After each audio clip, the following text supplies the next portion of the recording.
ini satu tarikan napas dari orang-orang yang bilang Indonesia bakal chaos. Kemudian ada ajakan untuk menggulingkan pemerintahan. Nah, pertanyaannya, ini agenda siapa? Agenda buat bangsa Indonesia? Apa agenda segelintir orang yang ingin berkuasa tanpa melalui pemilu? Ada anggota Kongres namanya Thomas Massie yang tanggal 7 Juni itu memberikan pernyataan kontroversial. Dia bilang bahwa nggak ada satupun anggota Kongres di Amerika yang nggak punya babysitter. Babysitternya AIPAC, kelompok lobi Yahudi. Dan AIPAC ini punya orang di kantor masing-masing anggota Kongres. 20 hari habis itu istrinya meninggal secara misterius.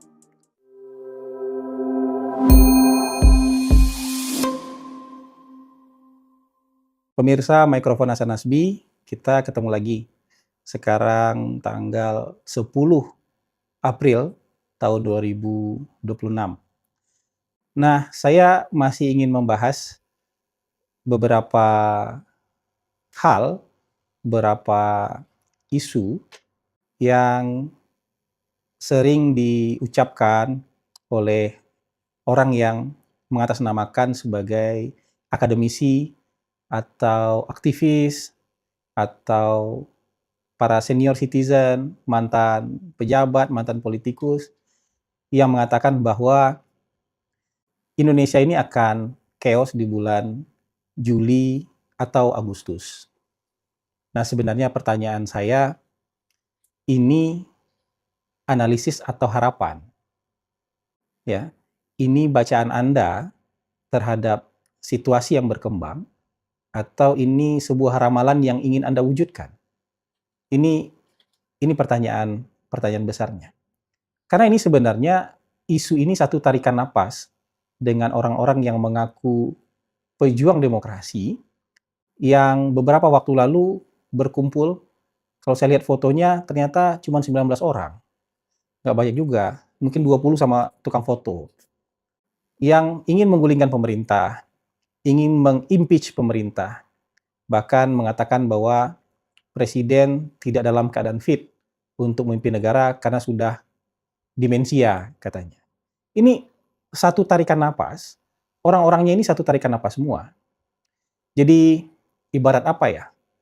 Presiden dalam pidato di rapat kerja nasional kemarin tuh memberikan analogi yang cukup baik lah. Jadi kalau dalam sebuah desa misalnya mau membuat jembatan, itu ada beberapa kontraktor yang ikut tender dalam rangka membangun jembatan itu. Misalnya ada 3 kontraktor A, kontraktor B, kontraktor C. Masing-masing kan mengajukan program, desain, rencana anggaran, berapa lama waktu yang dibutuhkan, dan nanti kan akan dipilih oleh panitia siapa yang memenangi tender itu.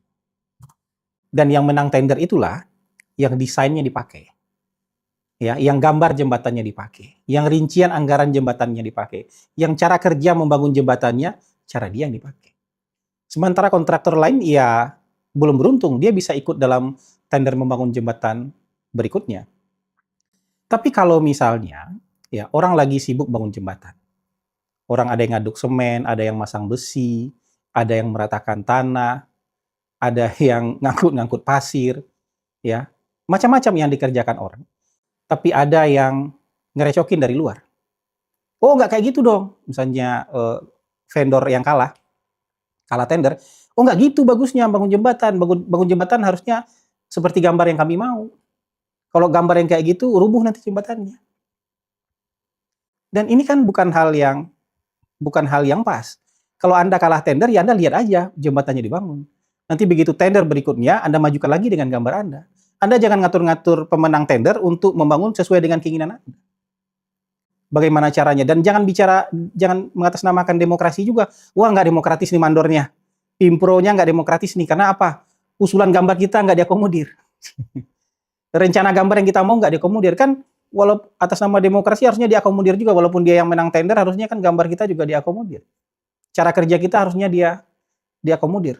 Bahkan buat yang nggak sabar menunggu lelang tender berikutnya, dia mengajak orang lain ya untuk menggulingkan Pimpro yang sudah menang tender. Kira-kira kayak gitu. Kira-kira kayak begitu yang ada dalam pikiran orang-orang yang mengatasnamakan pejuang demokrasi. Jadi ini satu tarikan napas dari orang-orang yang bilang Indonesia bakal chaos, kemudian ada ajakan untuk menggulingkan pemerintahan. Nah, pertanyaannya ini agenda siapa? Agenda buat bangsa Indonesia, apa agenda segelintir orang yang ingin berkuasa tanpa melalui pemilu? Ini pertanyaan besar ini. Pertanyaan yang harus kita jawab bersama. Jangan sedikit-sedikit mengatasnamakan demokrasi. Boleh dong kami mengajak menggulingkan pemerintah atas nama demokrasi. Boleh dong kami bilang bahwa pemerintah ini sudah tidak layak lagi untuk memimpin. Dan ini demokrasi. Demokrasi tidak seperti yang Anda pikirkan. Yang Anda pikirkan kan ketika itu sesuai dengan keinginan Anda anggap itu demokratis. Kalau tidak sejalan dan tidak sesuai dengan keinginan Anda, maka Anda akan anggap itu tidak demokratis. Lagi pula, isu demokrasi ini juga nggak wangi-wangi amat hari ini. Bukan isu yang wangi lah demokrasi ini. Di saat bangsa kita sedang berpacu untuk membangun, di saat situasi dunia sedang dilanda krisis, satu dunia lo terpukul hari ini. Pemerintah yang Anda anggap tidak demokratis ini sedang berjibaku, bergumul dengan situasi yang sangat tidak mudah. Supaya misalnya BBM tetap tersedia. Supaya harga BBM subsidi tidak naik. Bahkan sejauh ini, sampai hari ini, harga BBM non-subsidi juga belum naik. Jadi, itu biar seluruh masyarakat Indonesia tetap terjaga hidupnya dengan baik. Supaya kehidupannya tetap berjalan dengan normal, termasuk kehidupan pejuang-pejuang demokrasi. Pejuang-pejuang demokrasi ini teriak-teriak negara otoriter, ranking demokrasi Indonesia turun. Indonesia makin tidak demokratis, sementara dia masih bisa membeli BBM jauh di bawah harga pasar. Karena negara-negara demokrasi lain itu sudah hari kedua perang sudah dilepas aja tuh harga BBM ke harga pasar. Ada yang 30.000, ada yang 25.000, ada yang 40.000. Kalau dilepas kayak gitu dia akan teriak-teriak lagi, mana kehadiran negara? Demokrasi sih, iya demokrasi, tapi harga BBM kok mahal. Jadi serba salah aja sama orang-orang yang sebenarnya tidak tahu pendiriannya sebenarnya apa. Tadi saya bilang, demokrasi itu juga lagi nggak wangi-wangi amat kok isunya. Karena kita melihat di seluruh dunia, negara demokrasi, kampiun-kampiun demokrasi sanggup melakukan apa yang bahkan oleh negara totaliter, diktator sekalipun nggak sanggup untuk dilakukan. Negara-negara yang ranking demokrasinya jauh lebih tinggi daripada Indonesia, hari ini lagi bikin kacau dunia. Amerika Serikat dan Israel itu kan ranking demokrasinya jauh di atas Indonesia. Cek aja kalau nggak percaya. Mungkin 20-30 tingkat ranking demokrasinya di atas Indonesia, tapi mereka lagi bikin kacau satu dunia. Lagi membunuh ribuan orang. Lagi menghancurkan peradaban. Menyerang negara berdaulat lain. Yang oleh negara yang dianggap tidak demokrasi itu nggak sanggup untuk dilakukan. Melakukan hostile takeover terhadap pimpinan negara lain, membunuh pimpinan negara lain. Terus ada yang berdebat, ya itu kan untuk luar negeri, tapi dalam negerinya mereka demokratis. Anda nggak lihat berita? Kalau hari ini petugas imigrasinya bisa banting orang, nangkap orang, nembak orang, bunuh orang. Orang yang dicurigai itu bisa ditangkap di dalam rumahnya, bisa dikejar sampai pekarangan rumahnya, bahkan kalau misalnya lari bisa ditembak. Karena dicurigai sebagai imigran ilegal. Anda nggak lihat bahwa kalau polisi di sana, kalau Anda disuruh berhenti, Anda salah keluar dari mobil, Anda langsung ditembak. Salah cara Anda turun dari mobil Anda bisa ditembak. Anda bisa dianggap mengancam petugas di sana. Ada anggota Kongres namanya Thomas Massie yang tanggal 7 Juni itu memberikan pernyataan kontroversial. Dia bilang bahwa nggak ada satupun anggota Kongres di Amerika yang nggak punya babysitter. Babysitternya IPAC, kelompok lobi Yahudi. Dan IPAC ini punya orang di kantor masing-masing anggota Kongres. 20 hari habis itu istrinya meninggal secara misterius. Tidak diumumkan, tidak diotopsi, termasuk oleh keluarga. Hanya dibilang meninggal mendadak. Dan setelah itu Thomas Massie bungkam. Sehingga spekulasi beredar bahwa kematian istrinya Rhonda Massie itu terkait dengan statementnya dia. Scott Ritter yang sangat kritis terhadap kebijakan luar negeri dan kebijakan militer Amerika Serikat, waktu mau berangkat ke Rusia, ditarik dari antrian, dicabut paspornya. Dimasukin penjara, berkali-kali. Douglas McGregor dihilangkan pekerjaannya. Orang-orang miskin nggak diurus, tapi uang selalu ada untuk berperang.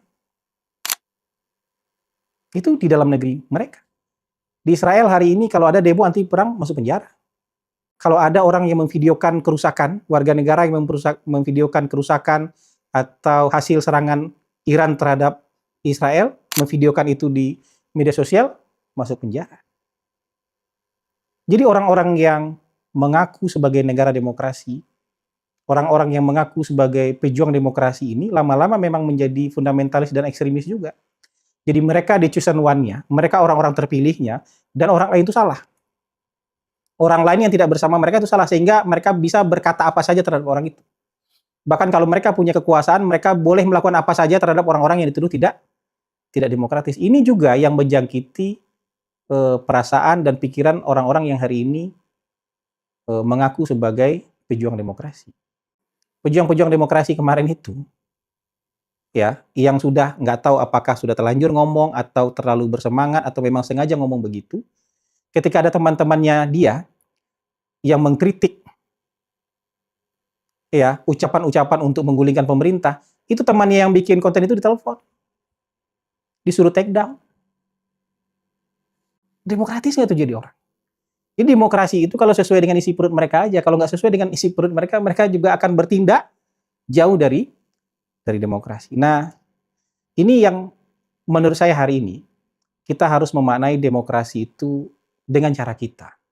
Bukan dengan cara orang kulit putih, bukan dengan cara orang yang terkena demam demokrasi versi kulit putih untuk diterapkan di negara kita. Demam juga kita nanti, karena itu bawa virus. Kalau bawa demam demokrasi ala negara barat ke kita, demam juga kita nanti. Karena kita punya cara demokrasi sendiri. Founding Fathers kita tuh sudah merumuskan demokrasi kita itu dengan cara yang indah. Kerakyatan yang dipimpin oleh hikmah kebijaksanaan dalam permusyawaratan perwakilan. Kita punya tradisi musyawarah. Kita punya tradisi seia sekata. Kita punya tradisi mufakat. Voting itu tradisi luar yang kita akomodir ketika misalnya kita nggak bisa bersepakat. Kita menghasilkan jalan buntu ketika bermusyawarah. Baru kita akomodir mekanisme voting. Ini demokrasi ala Indonesia. Kalau saya membayangkan juga demokrasi kita itu adalah demokrasi tim nasional. Jadi tim nasional sepak bola itu demokrasi kita sebenarnya. Jadi ketika kontestasi Liga Indonesia, itu masing-masing klub bersaing untuk memperebutkan siapa juara 1, juara 2, juara 3. Itu di lapangan mereka tackling, sliding, bertarung, ada yang cedera, ada yang kena kartu merah, ada yang kena kartu kuning, macam-macam. Tapi ketika bikin timnas untuk menghadapi liga internasional maupun liga dunia, itu diambil dari semua klub yang tadinya bertarung. Klub nomor 1 mungkin ada 5 pemain yang diambil. Klub nomor 2 ada 4 pemain mungkin yang diambil jadi timnas. Klub nomor 3 ada 3 pemain, begitu seterusnya. Sampai klub paling bawah mungkin ada juga yang diambil jadi pemain timnas. Tapi ketika bergabung jadi timnas, dia nggak bisa lagi mewakili klubnya masing-masing. Dia sudah mewakili bangsa Indonesia. Dan yang menentukan itu ya pelatih kepalanya. Siapa yang main di lapangan, siapa yang jadi pemain cadangan, siapa yang keluar, siapa yang masuk, itu sih pelatih kepalanya. Kenapa? Karena kita sedang menghadapi Liga Dunia. Nah, hari ini di antara Liga Indonesia setiap 5 tahunan kita jadi timnas. Kita jadi tim nasional sepak bola yang menghadapi Liga Dunia selama 5 tahun. Dan kita harus nurut kepada tim kepala, pelatih kepala. Kita harus kompak dengan pemain lain walaupun asalnya kita beda klub. Di Liga Indonesia kita beda klub. Nanti ketika mulai Liga Indonesia yang tadinya jadi teman nanti akan berhadapan-hadapan lagi. Tapi selama 5 tahun ke depan, demokrasi Indonesia adalah demokrasi ala tim nasional. Sebelum digelar kembali Liga Indonesia. Jadi kayak begitu, nggak harus demokrasi ala barat, pemerintah, oposisi. Kalau permainan jelek, kita kena teriakin nggak apa-apa. Ya, kalau misalnya kita kalah berlaga dengan ini, kita kena diteriakin oleh penonton, iya nggak apa-apa. Tapi pergantian pemain, siapa yang masuk, siapa yang keluar, tetap otoritas pelatih kepala. Nanti kalau misalnya Anda tidak puas dengan hasil kerja pelatih kepala, begitu pembentukan timnas yang baru, 5 tahun berikutnya Anda boleh minta ganti pelatih tim kepala. Tapi hari ini kita harus solid sebagai tim nasional Indonesia. Itu harusnya yang menjadi pegangan kita dalam berdemokrasi di Indonesia. Apalagi kita menghadapi masa-masa yang tidak gampang. Ini perdebatan klasik juga. Ketika baru merdeka, Bung Karno itu dulu nggak mau bikin partai politik duluan. Bung Karno pengen bikin sebuah front nasional aja.